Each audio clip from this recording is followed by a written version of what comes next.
Hello viewers, welcome back to my channel. My self Ankita from life के पल। अगर आप मेरे चैनल पे नए हैं तो सब्सक्राइब करें।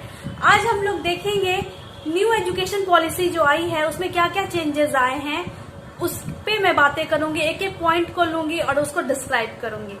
तो सबसे पहले मैं आपको बता दूं कि ये जो चेंजेस आए हैं वो 34 इयर्स के बाद आए हैं। मतलब 34 इयर्स के बाद नई शिक्षा नीति की घोषणा की गई है। कहते हैं ना कि अगर कुछ देश में बदलाव की जरूरत होती है तो सबसे पहले अगर बदलाव करना होता है तो शिक्षा का बदलाव होता है, तो उसकी शुरुआत हो गई है। तो चलिए देखते हैं पॉइंट्स वाइज कि क्या क्या इसमें चेंजेस हैं। तो फर्स्ट है, पहला चेंजेस ये आया कि अब तक जो शिक्षा की व्यवस्था थी वो 10+2 के फॉर्मेट पे चलती आती थी, लेकिन अब इसको चेंज करके 5+3+3+4 के फॉर्मेट में किया गया है। तो सेकेंड पॉइंट ये कहता है कि फर्स्ट 5 इयर्स जो बच्चों का पढ़ाई होगा वो उसे फाउंडेशन स्टेज कहा जाएगा और इसका कैरिकुलम एनसीईआरटी के द्वारा तैयार किया जाएगा। इसमें बच्चों को ज्यादा बर्डन नहीं दिया जाएगा, बुक्स ज्यादा नहीं होंगे जैसा कि पहले हुआ करता था। और इसमें 3 years that is pre school और 1 इयर्स क्लास 1 और 1 इयर्स क्लास 2 ये एडेड रहेंगे इसमें। और ये बच्चों का जो होगा वो नींव होगा, दैट इज ये मजबूत नींव, इसी यहाँ से बेस बच्चों का स्टार्ट होगा। और इसमें बच्चों को बिल्कुल फ्री छोड़ा जाएगा कि आप एग्जाम नहीं होंगे, फर्स्ट 5 इयर्स में बच्चों के एग्जाम नहीं होंगे और बच्चे इसे एंजॉय होके पढ़ाई भी करेंगे। फिर नेक्स्ट बात आती है कि क्लास 3 से 5 के बच्चे को फ्यूचर प्लान करने के लिए रेडी किया जाएगा। मतलब उनका ग्रिपिंग पावर जो होगा वो बढ़ाया जाएगा और इसमें एक सब्जेक्ट ह्यूमैनिटी भी होगी। दैट मीन्स कि 3 से 5 क्लास के बच्चों को एक क्लास ह्यूमैनिटी भी होगी। इसके अगले 3 इयर्स मिडिल स्टेज माने जाएंगे जो कि क्लास 6 से 8 तक की होगी। फिर बात आती है नेक्स्ट स्टेज की, दैट इज लास्ट स्टेज। इसमें क्लास 9 से क्लास 12 तक की पढ़ाई होगी और इस स्टेज में कोई एक सब्जेक्ट को लेके डीप पढ़ाई कराया जाएगा जिससे कि बच्चे अपना फ्यूचर दैट इज एम वो इजिली डिटरमाइन कर सके। इसमें जो भी जिस सब्जेक्ट में भी बच्चों का इंटरेस्ट रहेगा वो पढ़ सकते हैं, ये बात रहेगी। फिर क्लास 6 में जो है वो बच्चों को कंप्यूटर कोडिंग भी सिखाया जाएगा और 6 क्लास के बच्चों को इंटर्नशिप भी दिया जाएगा। अगर किसी बच्चे में एक्स्ट्रा एक्टिविटी दैट मीन्स कि पेंटिंग हो गया या फिर कराटे हो गया, इसमें अगर उनको ज्यादा इंटरेस्ट है तो वो कर सकते हैं और उसका भी इंटर्नशिप अलाउड होगा उनको स्कूल में ही देने के लिए।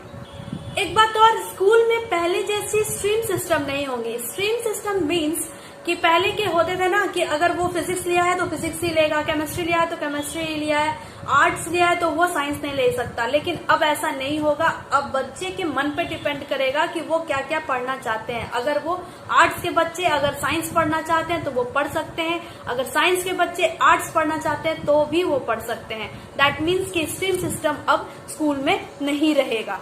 और क्लास 5 तक की पढ़ाई में मातृभाषा, स्थानीय भाषा और राज्य भाषा में ही होगी। दैट मीन्स कि इंग्लिश नेसेसरी नहीं होगा पढ़ना और इंग्लिश बस एक सब्जेक्ट रहेगा। एक सब्जेक्ट के तौर पे बस इंग्लिश पढ़ाया जाएगा। ये मैंडेटरी नहीं होगा कि हमें बच्चों को इंग्लिश में ही बोलना है, इंग्लिश में ही पढ़ाना है, बल्कि इम्पोर्टेंस दिया जाएगा राष्ट्रभाषा, स्थानीय भाषा को ज्यादा इम्पोर्टेंस दिया जाएगा। 9 से 12 तक के एग्जाम जो होंगे वो सेमेस्टर वाइज होंगे। एक सेमेस्टर में 2 एग्जाम होंगे, यानी 6 मंथ पे एग्जाम लिया जाएगा और हर एक सेमेस्टर के नंबर को ऐड करके ही फाइनल रिजल्ट तैयार किया जाएगा। एग्जाम जो होंगे वो इजी होंगे और रिपोर्ट कार्ड जो तैयार होगा वो 360 असेसमेंट के आधार पर तैयार होगा। 360 असेसमेंट मीन्स कि आप खुद भी अपना उसमें नंबर ऐड कर सकते हैं, पेरेंट्स नंबर ऐड करेंगे, आपके जो कलीग हैं, आपके जो क्लासमेट हैं वो भी नंबर ऐड करेंगे और आपके जो क्लास टीचर हैं, सब्जेक्ट टीचर हैं, वो भी इसमें नंबर ऐड करेंगे, तो जाकर के आपका ये मार्कशीट रेडी होगा। अब यहाँ पे रटने की बात नहीं बल्कि समझने की बात को ज्यादा ध्यान दिया जाएगा। बच्चे अब रट के इसमें नहीं लिख पाएंगे, कितना समझे हैं वो उस पे डिटरमाइन होगा उनका आधार, उनका मार्कशीट। फिर एक बात और इम्पोर्टेंट है कि बोर्ड में आप किसी भी लैंग्वेज में लिख सकते हैं। दैट मीन्स इंग्लिश का भी आप यूज कर सकते हैं और हिंदी का भी आप इजीली यूज कर सकते हैं। इसमें कोई भी मैंडेटरी नहीं होगा कि आपको इंग्लिश में ही देना है या फिर आपको हिंदी में ही देना है। अब बातें आती है कॉलेज की, तो मैं आपको बता दूं कि कॉलेज में भी स्टूडेंट अलग अलग सब्जेक्ट को पढ़ सकते हैं। दैट मीन्स कि अगर मैं कॉमर्स से हूं तो मैं साइंस पढ़ सकती हूं, अगर मैं साइंस से हूं तो मैं आर्ट्स भी पढ़ सकती हूं। तो ये व्यवस्था दी गई है। कॉलेज में अगर आपने पहले ऐसा हुआ करता था कि 3 इयर्स अगर आपने जब तक कंप्लीट नहीं किया तो आपको सर्टिफिकेट नहीं मिलता था, लेकिन इस बार ऐसा नहीं होगा। अब ऐसा होगा कि अगर आप 1 साल ही पढ़ाई किए हैं, 2 साल नहीं कर पाए हैं किसी वजह से, तो आपको सर्टिफिकेट मिलेगा, लेकिन ये सर्टिफिकेट कोर्स का लाएगा। 2 इयर्स अगर आपने कंप्लीट किया है तो ये डिप्लोमा कोर्स का आपको डिग्री मिलेगा और 4 ईयर में आपको रिसर्च के साथ फिर लास्ट डिग्री मिलेगा। ये व्यवस्था मल्टी एंट्री और मल्टी एग्जिट कहलाती है। दैट मीन्स कि आप जब चाहो एंट्री कर सकते हो और जब चाहो एग्जिट कर सकते हो। व्यवस्था ऐड किया गया है जिसका कि नाम है एकेडमिक बैंक ऑफ क्रेडिट। इसमें ज्यादा कोर्स लोग एक साथ कर पाएंगे। जो कोर्स पूरा हो जाएगा उसका अंक क्रेडिट बैंक में जमा होगा। आखिरी डिग्री के कोर्स में इस क्रेडिट को जोड़ा जाएगा। ये पूरी व्यवस्था डिजिटल और ऑनलाइन होगी।